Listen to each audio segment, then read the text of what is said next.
네, 안녕하세요. 코드스코드 크롱입니다. 반갑습니다. 콜백이 무엇인지 한번 알아보도록 할게요. 콜백은 어떤 뜻일까요? 콜백, 뒤에서 부르다. 이렇게 참 와닿지가 않죠. 프로그래밍을 하는데 뒤에서 부른다. 어떤 상황인지 좀 궁금하게 되는데요. 사실은 콜백은 실제적인 예제를 보면은 다른 함수에 전달이 되는 함수를 보통 우리가 이제 그 콜백이라고 많이 일컫고 있죠. 그럼 결국에는 나중에 실행된다라고 생각을 할 수 있는데 그 나중이 언제이냐 그런 것들이 좀 궁금하죠.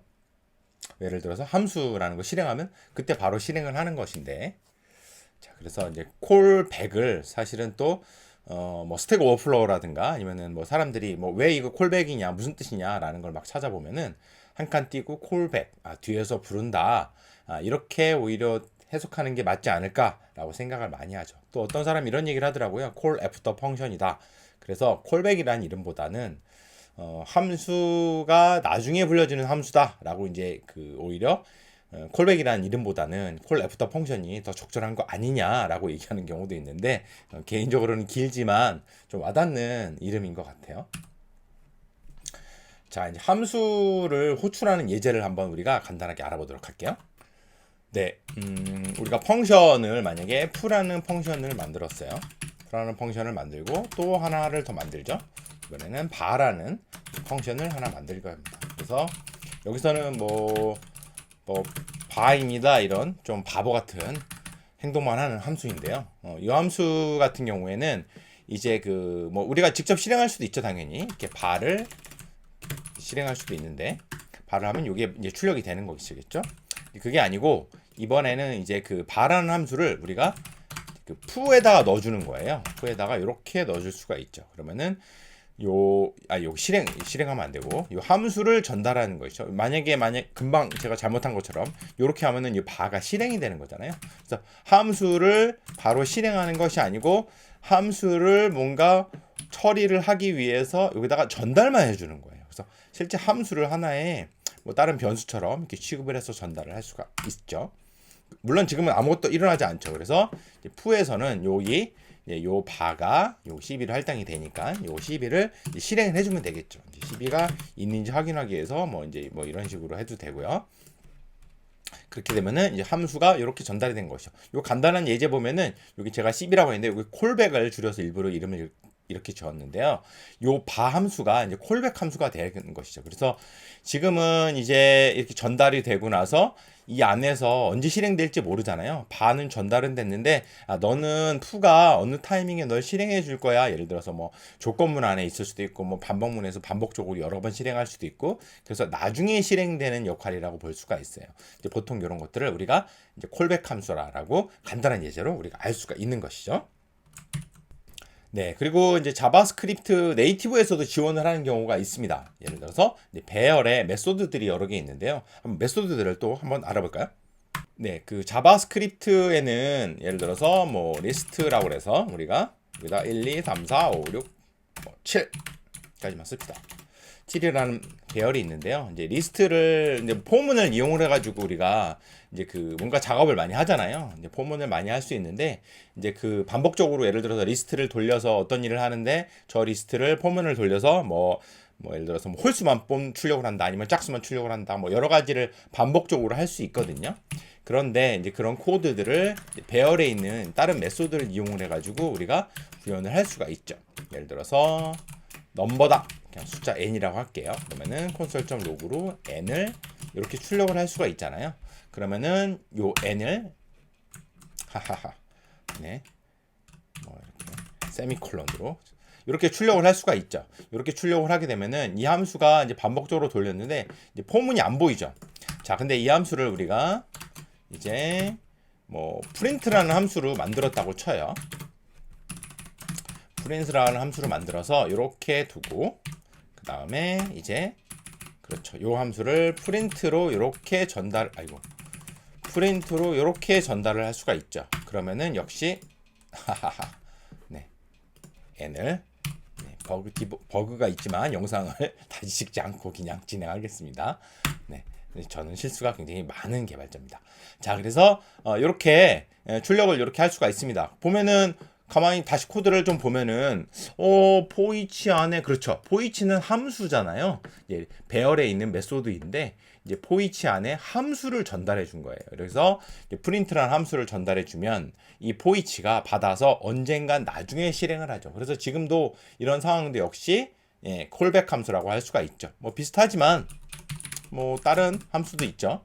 예를 들어서 뭐 필터라는 함수도 있습니다. 뭐 여러분들 잘 아시겠지만 예를 들어서 뭐 이는 0이다. 뭐 이런 것만 골라가지고 이제 그 반환을 하는 함수다라고 치면은 우리가 그래서 얘를 그냥 바라고 합시다. 바라고 하고 이렇게 했어요. 그러면은 그렇죠. 지금 2로 나눠지는 짝수의 값만 나오고 있어요. 그렇죠? 2, 4, 6 이렇게 나오고 있죠. 이거 보면은 이 필터라는 함수도 마찬가지로 배열에 있는 메소드인데 함수를 인자로 받는 거예요. 그래서 함수를 받아서 뭔가 이제 우리는 함수를 정의해 두고 필터에다가 야, 너 이 바라는 함수 있는데 이거 실행해 줘. 라고 하는 것이죠. 그럼 그 아이가 어떤 값을 만들어 가지고 이제 반환을 하게 되는 거죠. 이것도 역시 콜백 함수다라고 우리가 이야기를 할 수가 있습니다. 그래서 이제 또 우리가 어레이의 메소드들을 좀 알아봤는데요. 다른 예시들도 좀 있는데 한번 또 좀 상황을 좀 알아보도록 할게요. 우리가 이제 sum이라는 함수를 제가 미리 만들어 놨는데 이런 게 있습니다. 이 sum은 어떠한 프로그램 실행하기 전에 앞뒤로 어떤 것들을 그냥 콘솔 로그로 출력을 하고 더하기 결과를 반환을 하고 있습니다. 그래서 1,2다 그러면 이제 3이 나오겠죠. 3이 나오는데 그때 sum 프로그램을 실행합니다. 프로그램을 종료합니다. 이렇게 나올 수가 있어요. 근데 만약에 이제 sum 말고 우리가 비슷하게 sum 말고 뭐 멀티플라이라든가 뭐 곱하기다 그런 다른 함수를 또 우리가 구현을 할 수가 있죠. 그래서 다른 함수를 만들 수도 있는데 그럴 경우에도 역시 또 이런 식으로 만들겠죠. 그러면은 이제 결과를 멀티플라이 1, 2 하면은 역시 또 이제 자꾸 세미콜론이 제대로 안 들어가네요. 요게 이제 2다라고 이제 1 곱하기가 2니까 이렇게 나왔습니다. 그래서 이런 식으로 출력이 되는데 이 함수랑 이 함수를 보면은 이제 중복이 많이 들어가 있죠. 이런 것들도 중복이 되어 있고 그래서 요거가 되게 비슷한 패턴인데 어떻게 처리할까라는 이제 생각이 들 수가 있어요. 그럴 때 우리는 먼저 이제 일단은 멀티플라이 같은 것들을 만들어야 되겠죠. 먼저 실행을 할 이제 더하기랑 뭐 이런 코드들을 만들었다고 쳐요. A 곱하기 B다 이렇게 만들고 그 다음에 이번에는 sum이라고 만들어야 되겠죠. 간단하게 아주 간단하죠. sum이라는 함수를 미리 만들어 둡니다. 만들어 두고 우리가 이제 펑션에 뭐 러너라고 할까요? 러너라고 해서 러너라고 이제 있습니다. 그래서 이 함수는 뭔가 이제 반환을 하는 것이에요. 반환을 하는데 뭘 반환하냐면 함수를 반환해요. 함수. 그래서 파라미터로 함수를 받아요. 함수를 받아서 console.log로 만약에 아까 그 코드 괜히 지웠네요. 뭐 이렇게 이거를 제가 아까 코드에서 좀 이제 출력하는 코드니까 이렇게 복사를 해볼게요. 네, 이 코드가 있었고 그다음에 프로그램을 종료합니다라는 게 있었죠.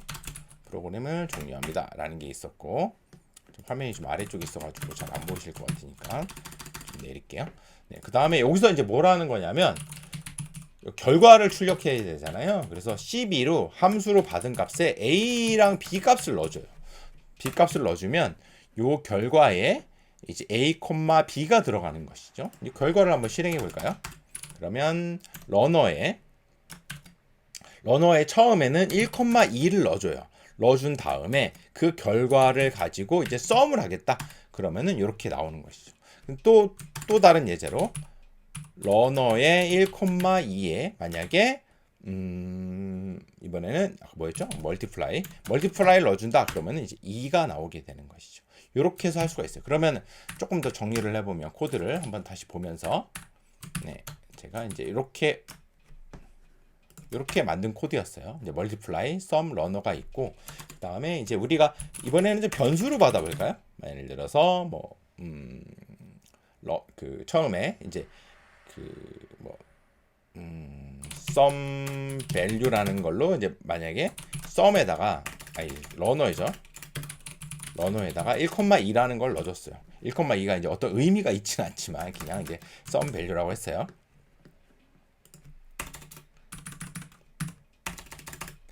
그냥 init value라고 합시다.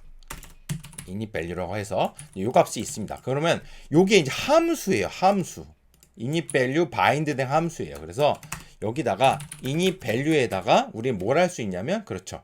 sum을 하거나 또는 init value에다가 우리가 이제 multiply를 하거나 이렇게 할 수가 있어요. 그래서 함수를 콜백 함수를 전달을 해주는데 그 콜백 함수는 어떠한 값을 그때그때마다 다른 값을 출력을 할 수가 있죠. 그래서 만약에 우리가 콜백을 잘 활용한다면 이런 식으로 함수를 전달을 해서 이렇게 이제 뭔가 결과를 만들 수도 있는 것이죠. 물론 이거는 지금 이렇게 제가 init value라는 걸로 했지만 이렇게 만들어도 돼요. 예를 들어서 이제 러너 함수를 a, 이렇게 CB로 바로 만들어도 돼요. 그래서 함수를 반환하지 않도록 하고 만약에 그렇게 되면은 어떻게 실행이 돼야 되냐면 러너가 저렇게 만들어지면 러너 뭐 예를 들어서 1,29 sum 이런 식으로 넣어줄 수도 있겠죠. 이렇게 넣어서 뭐 동작할 수도 있는데 어쨌든 이제 우리는 이제 값을 하나 바인딩을 해두고 함수에 이제 바인딩을 한다고 해요.